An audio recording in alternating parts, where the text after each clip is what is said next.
Madam, అసలు కుంభమేళ అంటే ఏమిటి? అసలు కుంభమేళలో ఎన్ని రకాలు ఉన్నాయి? అసలు కుంభమేళ ఎక్కడెక్కడ జరుగుతుంది ఓకేనండి అనే దానిపైన నా మొదటి ప్రశ్న మేడం. కుంభమేళ అనగానే కుంభ అనేటటువంటి శబ్దం ఉంది కదా, అది కుంభ రాశికి చిహ్నం. మేళ అంటే అది ఒక ఉత్సవము, ఒక పండుగ, ఇలాంటి వాటికి సూచనగా ఉంటుంది. కలయిక, జ్యోతిష శాస్త్రంలో కూడా మేళాపకం అనేటటువంటి ఒక వర్డ్ ఉంది. అది నిజానికి ఈ వివాహ పొంతనల గురించి, గ్రహస్థితుల గురించి, వాటన్నిటి గురించి తెలియజేస్తుంది. అందులో నుంచి షార్ట్ కట్ మేళ అనేది గనక తీసుకున్నట్టయితే గ్రహాల యొక్క ఉనికిని ప్రభావింపజేసేది అని అర్థం. దీన్ని ఒక పండుగగా, ఒక ఉత్సవంగా భావిస్తూ ఉంటారు. ఈ కుంభమేళ అనే పేరు ఎందుకు వచ్చిందంటే కుంభ రాశిని బట్టి వచ్చింది. 144 సంవత్సరాలకి ఒక్కసారి ఈ కుంభమేళ అనేది వస్తుంది.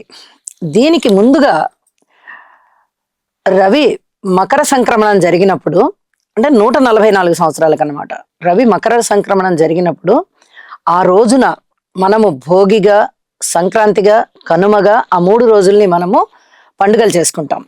కానీ నదులకి కూడా పండుగలు ఉంటాయి. నదులకి కూడా, నది ఎప్పుడైతే రవి యొక్క సంక్రమణం మకర రాశిలోకి జరుగుతోందో నది ఆ కిరణాలకి ఉత్తేజితం చెందుతుంది. ఓకే. అక్కడ దగ్గర నుంచి దగ్గరగా 45 రోజులు పాటు చాలా ప్రకాశవంతంగా, చాలా పుణ్యప్రదంగా సాగుతుంది. అంతలోగా రవి కుంభరాశిలోకి వచ్చేస్తారనమాట. కాబట్టి ఇది కుంభమేళ అన్నారు. రవి ఇలా మకర రాశిలోకి ప్రవేశం అనేది ప్రతి సంవత్సరం జరుగుతుంది. అయితే ప్రతి సంవత్సరము కుంభమేళ జరగదు. అర్ధపు కుంభమేళ అనేది ఒక రకం, అది 6 సంవత్సరాలకు వస్తుంది. కుంభమేళ అనేది 12 సంవత్సరాలకు ఒకసారి వస్తుంది. మహాకుంభమేళ అనేది 12 144 సంవత్సరాలకు వస్తుంది. ఇది దేవతలకి ఒక కాలమానం, దేవ కాలమానం ప్రకారంగా మనకి ఒక సంవత్సరం గడిచింది అంటే దేవతలకి ఒక్క రోజు గడిచినట్లు లెక్క. ఉత్తరాయణం, దక్షిణాయనం అనే 2 అయనాలు ఉన్నాయి మనకి. ఈ 2 అయనాలు మనము ఒక 6 నెలలు ఉత్తరాయణం, ఒక 6 నెలలు దక్షిణాయనంగా మనం భావిస్తాము. కాలమానం కూడా అదే సూచిస్తోంది. అయితే దేవతలకి ఒక పగలు కింద లెక్క. ఉత్తరాయణం అంతా ఒక పగలైతే దక్షిణాయనం అంతా ఒక రాత్రి. అంటే ఒక సంవత్సర కాలమానం తిరిగేటప్పటికి వాళ్ళకి ఒక్క రోజు అవుతుంది. ఇది దేవుడి యొక్క కాలమానం, అంటే దేవ కాలమానం అన్నమాట. ఇలాగా 12 సంవత్సరాలకు ఒక్కసారి కుంభమేళ జరుగుతుంది. అయితే ఈ కుంభమేళ అనేది మనము పుష్కరాలు అంటాం. 12 సంవత్సరాలకి ఒక్కసారి నదికి వచ్చేది.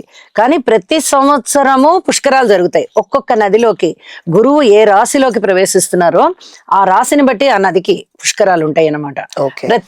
ప్రతి సంవత్సరము ఒక్కొక్క రాశి. ఆది పుష్కరాలు, అంచె పుష్కరాలు అని. ఆది పుష్కరాలు ముందు 12 రోజులు చాలా విశేషవంతం. తర్వాత అంచె పుష్కరాలు, సంవత్సరం అయిపోయిన తర్వాత అంచె పుష్కరాలు. ఇది ఉత్తరాది వాళ్ళు కుంభమేళ అంటారు. ఇది చాలా విశేషంగా 144 సంవత్సరాలకు ఒక్కసారి వచ్చేదాన్ని మహాకుంభమేళ అంటారు. ఇది చాలా విశేషవంతమైనది.